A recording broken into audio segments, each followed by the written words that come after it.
وإذا سألك عبادي عني فإني قريب أجيب دعوة الداعي إذا دعان. جب میرے بندے میرے بارے میں آپ سے پوچھیں تو میں تو پاس میں ہی ہوں، اور جب بھی دعا کرنے والا مجھ سے دعا کرتا ہے میں اس کی دعا کا جواب دیتا ہوں، میں اس کی پکار کو سنتا ہوں. دیکھیے اس میں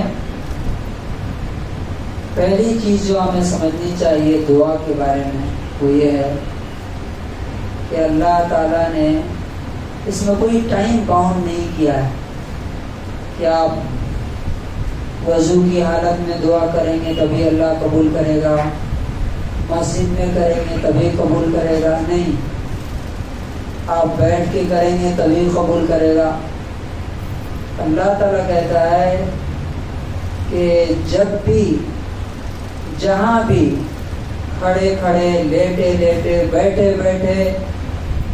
اب سوچئے کہ یونس علیہ السلام نے کہاں دعا کی تھی؟ وضو کر کے نماز پڑھ کے دعا کی تھی کیا؟ مچھلی کے پیٹ میں سے پکارا لا الہ الا انت سبحانک. تو اللہ تعالیٰ کیا کہتا ہے کہ فاستجبنا لہ، ہم نے اس کی دعا سن لی. فکشفنا ما بہ من ضر، اور اس کی جو تکلیف تھی وہ ہم نے دور کر دی. اسی طرح اللہ تعالیٰ نے قرآن میں مختلف اور ڈفرینٹ لوگوں کی دعاؤں کا ذکر کرتا ہے. اب جیسے آدم علیہ السلام کی دعا، ربنا ظلمنا انفسنا، اے ہمارے رب ہم نے اپنے آپ پر ظلم کیا کہ آپ نے جو بتایا تھا، منع کیا تھا کہ یہاں سے نہیں کھانا، کھا لیا، تو اب معاف کر دیجیے. تو اللہ تعالیٰ کہتا ہے کہ ہم نے اس کی بھی دعا قبول کی.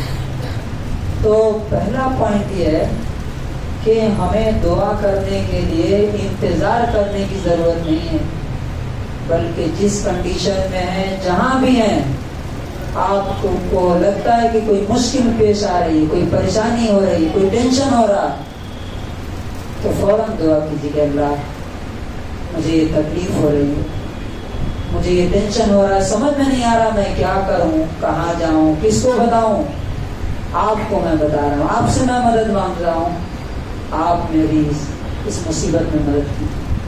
چاہے کوئی بیماری ہو تو بیماری کے لیے دعا کی، جیسے ایوب علیہ السلام نے دعا کی، اللہ تعالیٰ نے ان کی دعا کو قرآن میں ریکارڈ کیا.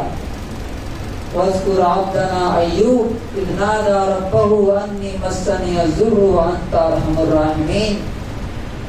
میرے بندے ایوب کو یاد کرو جب اس نے پکارا کہ میرے رب مجھے یہ تکلیف ہے، مجھے یہ بیماری ہے، اور آپ سب سے زیادہ رحم کرنے والے.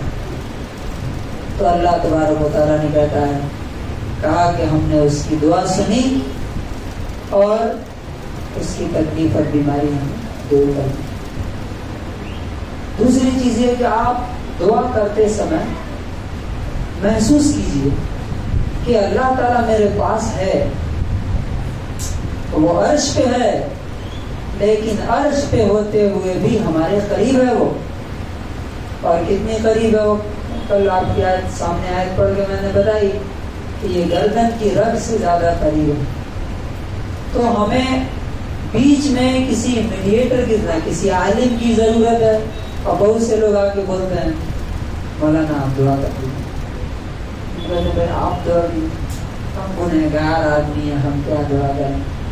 ارے بھائی، اللہ تعالیٰ نے یہ نہیں بولا کہ میں صرف نیک آدمی کی دعا قبول کروں گا، جو اللہ کا ولی ہے اسی کی دعا قبول کروں گا. نہیں، آپ کی دعا بھی اللہ تعالیٰ قبول کرے گا، شرط ہے، اس کے لیے کنڈیشنز. اب پوائنٹ یہ ہے کہ آپ کے اور خدا کے بیچ میں کوئی تیسرا نہیں ہے، اور نہ تیسرے کی ضرورت ہے. نہ کسی عالم صاحب کی ضرورت ہے، نہ کسی مولانا صاحب کی ضرورت ہے، نہ کسی پیر صاحب کی ضرورت ہے. ڈائریکٹ آپ مانگیں گے، اللہ تبارک و تعالی. ہمارے اور آپ کے سامنے یہ پردے ہیں، یہ حجاب ہے، یہ بیریئرز ہے، یہ چھت ہے، بادل ہے، آسمان ہے، اللہ کے سامنے کوئی کچھ نہیں، کچھ نہیں۔ تو اس لیے جب دعا کیجئے تو محسوس کیجئے کہ میں جس کو پکار رہا ہوں۔ اچھا، اس سلسلے میں جو حدیث ہے وہ بڑی انٹرسٹنگ ہے۔ اصل میں یہ جو آیت ہے نا، سورہ بقرہ کی آیت نمبر 186 ہے۔ یہ صحابہ کرام کے ایک سوال کے جواب میں یہ آیت اتری۔ صحابہ کرام نے پوچھا تھا کہ اللہ کے رسول صلی اللہ علیہ وسلم، اقریب ربنا فنناجی ام بعید فننادی، کہ اللہ کے رسول ہمارا رب ہم سے قریب ہے کہ ہم اسے چپکے چپکے اسے دعا کریں، اسے پکاریں، یا دور ہے کہ ہم آواز دے کر کے اس کو بلائیں، پکار کے بلائیں، اے میرے رب، زور زور سے۔ اس کے جواب میں یہ آیت اتری کہ میرے بندے مجھ سے پوچھتے ہیں کہ میں قریب ہوں کہ دور ہوں۔ تو اس میں بہت باریک پوائنٹ یہ ہے کہ اللہ تعالیٰ نے نبی صلی اللہ علیہ وسلم سے کہا کہ جب تجھ سے پوچھتے ہیں میرے بارے میں میرے بندے، تو آیت ایسے ہونی چاہیے تھی کہ تم کہہ دو کہ میں قریب ہوں، لیکن اللہ تبارک و تعالیٰ کو اتنی جلدی ہے یہ بتانے میں کہ کہہ دو کو ختم کر دیا، بولا فإنی قریب، میں قریب ہوں، میں پاس میں ہوں تمہارے۔ اجیب دعوت الداعی اذا دعان، جب بھی مانگنے والا مجھ سے مانگتا ہے میں اس کی مانگ پوری کرتا ہوں۔ اب بہت سے لوگوں کے ذہن میں یہ سوال آتا ہے کہ ہم تو ایک دعا برسوں سے مانگ رہے ہیں، قبول نہیں ہوئی، اس کا کیا جواب ہے؟ یہاں تو اللہ تعالیٰ کہتا ہے کہ جب بھی مانگتے ہو تو میں قبول کرتا ہوں۔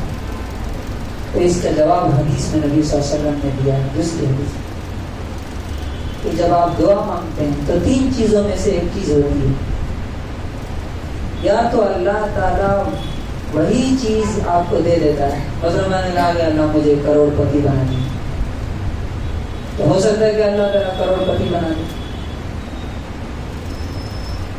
دوسری شکل یہ ہوتی ہے کہ اللہ تعالیٰ یہ جانتا ہے کہ میرے بندے کے لیے کروڑ پتی ہونا نقصان دے گا۔